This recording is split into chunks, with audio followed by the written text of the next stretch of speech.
এক বাচ্চা ছেলে ছিল, বুঝলে না, মেয়ে, ও মেয়েটা বলে শেষ করো, বাচ্চা মেয়ে কঠিন রোগে ভুগছিল।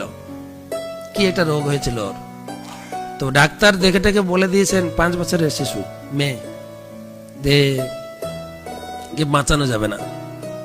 তার বাবা অনেক প্রয়াস করেছিল, লাস্টে একটা বড় নার্সিং হোমে গেছেন, তাকে ভর্তি করেছেন যে অপারেশন করুন, ওর হার্ট ব্লক হয়ে গেছিল।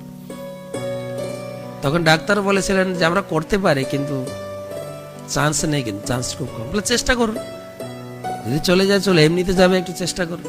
তো তাকে ভর্তি করেছেন, ভর্তি করে তাকে যখন অপারেশন করতে যাবে তাকে শুয়ে দিয়েছে বেডে, তাকে শান্ত, তাকে আদর করছেন, কেমন আছো, ভালো, তুমি শান্ত, ঘুমিয়ে যাও। তো জানতে পেরেছে যে আমাকে অপারেশন করবো, জিজ্ঞেস করছে ডাক্তারকে, তোমরা আমাকে এটা কাটবে তাই না? বলতে হ্যাঁ, তোমার কোনো ব্যথা হবে না, তোমার কোনো অসুবিধা হবে না। না, আমার একটা কথা আছে। কি কথা? না, আমার মা বলতো ঠাকুর এই হৃদয়ে থাকে, তুমি যখন কাটবে না দেখবে তো ঠাকুর কিরকম। তো ডাক্তার অত ধ্যান দেন বাচ্চার কথা। তো তারপরে যখন কাটা হয়েছে তখন দেখেছে যে একে কোনো কিছু করা যাবে না। তখন এসে গার্জিয়ানকে খবর দিল যে না, কোনো চান্স নেই। হঠাৎ নার্স এসে ডাক্তারকে খবর দিচ্ছে কিছু স্পন্দন পাওয়া যাচ্ছে, চান্স আছে। ডাক্তার সঙ্গে সঙ্গে গিয়ে দেখে আরে সবকিছু ওকে, পরে জুড়ে দিয়ে তারপরে বাচ্চাটা সুস্থ হয়ে গেছে একদম। তো সবকিছু ওকে হয়ে গেল। তো বাচ্চাটা জিজ্ঞেস করছে, তুমি দেখেছো আমার ভগবান কেমন আছে? ডাক্তার চমকে পড়ে, ডাক্তার প্রথমে ধ্যান দেয়নি, ডাক্তার বাচ্চাটার কোনো অসুবিধা হয়নি। তখন ডাক্তারটা এই রিপোর্টটা বের করেছিল যে আমি জীবনে এত অপারেশন করেছি, যে বাচ্চাটার এই ভাব, এই যে বিশ্বাস, এই দেখে ডাক্তার ঠক করে কাঁদতে শুরু, চোখে জল পড়ছে।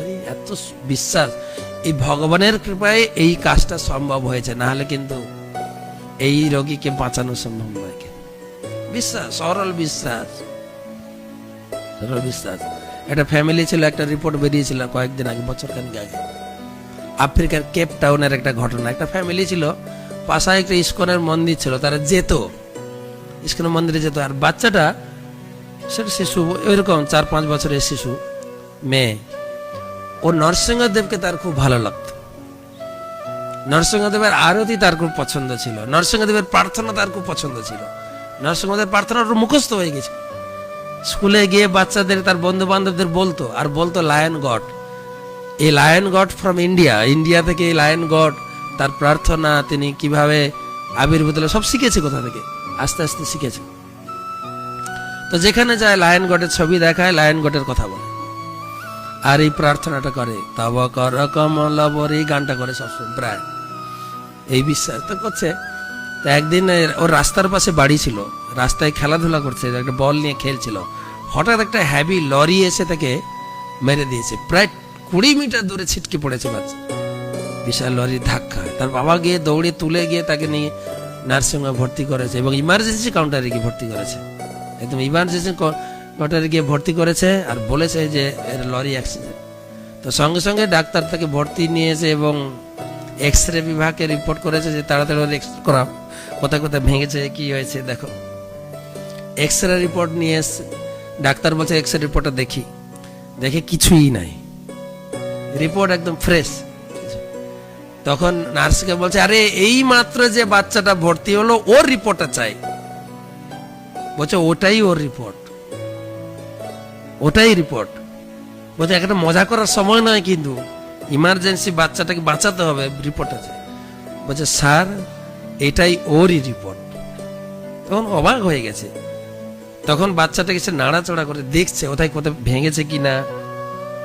হঠাৎ দেখে পিঠে একটা নখের দাগ আছে, নখের দাগ। তখন ডাক্তারবাবু তার বাবাকে জিজ্ঞেস করছে, আপনি তো বললেন এই অ্যাক্সিডেন্ট রোগী, কিন্তু এ তো মনে হচ্ছে কোনো পশু তাকে আক্রমণ করেছে, এটা তো পশু আক্রমণ নয় তো, এটা কি? বলছে না, আমি নিজের চোখে দেখেছি, লরি অ্যাক্সিডেন্ট থেকে আমি এখানে নিয়ে এসেছি। তাই এই যখন বাবা আর ডাক্তার যখন কথাবার্তা বলছিল, তখন বাচ্চাটা সেন্স এসে গেছে, এতক্ষণ সেন্সলেস ছিল, দেখছে দুজন কথাবার্তা জেগে উঠেছে, বাবা আমি এখানে, এখানে কেন? তখন দুজন ছুটে গেছে। তখন বাচ্চাটাকে ডাক্তার জিজ্ঞেস করে, তোমার কি হয়েছে, কি হয়েছিল? তখন বলছে, আমি বল খেলছিলাম, একটা লরি ছুটে আসছিল, আর আমার লায়ন গটে এসে গেল, আমাকে কোলে তুলে নিল। কি সুন্দর লায়ন গড, তার চুলগুলো কি মোলায়েম, কি আরাম। আচ্ছা বাবা, আমার লায়ন গড নখ কাটে না কেন? আমার স্যার কিন্তু দেখলে খুব বকা দেবে, কিন্তু আমার স্যার এগুলো একদম পছন্দ করে না। একদম সুন্দর বর্ণনা করছে লায়ন গডের। এই হচ্ছে ভগবানের প্রতি বিশ্বাস। একটু ঝলক দিলাম ভগবানের প্রতি যার যতটুকু, আমাদের লায়ন গড এখানে আছেন কিন্তু। তো এই বিশ্বাসের ভিত্তিতে আমাদের গুরু শাস্ত্র এবং সাধুগণের এই সমস্ত উপদেশ বাক্যে বিশ্বাস করে আমাদের ভক্তিটাকে দৃঢ় করলেই আমরা নিশ্চিতভাবে ভগবানের কাছে ফিরে যাবো, এই বিষয়ে কোনো সন্দেহ নেই। ভগবদ্গীতায় ভগবান বলেছেন, তিনি বললেন, যেতু সর্বাণী কর্মাণি সংনস্যময়ী পরা, যিনি তার সমস্ত কর্ম মন বুদ্ধি দিয়ে আমার সেবায় নিয়ে যেতে হবে। অনন্য নৈব যোগে না মাং দেওয়ান্ত বাঁচাতে, অনন্য যোগে, অন্য কারো যেন উপরে নির্ভর না করে, কেবল আমার উপরে যদি বিশ্বাস করে ভজন, তেসাম সম্মূর্ধতা, আমি তাকে উদ্ধার করব, আমি তাকে অবশ্যই উদ্ধার করব। এবং কিরকম উদ্ধার করব না, তাকে নিয়ে আসার জন্য আমি নিজে গাড়ি নিয়ে যাব। ভক্তি যোগে তিনি বর্ণনা করলেন। তাই মন বুদ্ধি অর্পণ করে কেবল আমার উপরে ভজনা করো, আমার উপরে বিশ্বাস করো। আর যদি তুমি মন বুদ্ধি সম্পূর্ণ অর্পণ নাও করতে পারো, এখন থেকে অভ্যাস করো মন বুদ্ধি অর্পণ করার জন্য। অভ্যাস করতে যদি না পারো, আমার জন্য কর্ম করো। কর্ম করতে যদি না পারো, তুমি কর্মের ফল দাও। অ্যাটলিস্ট তুমি শাস্ত্রগ্রন্থ অধ্যয়ন করো। ধীরে ধীরে তোমার বিশ্বাস দৃঢ় হবে, তুমি আমাকে প্রাপ্ত হবে, সে বিষয়ে কোনো সন্দেহ নাই।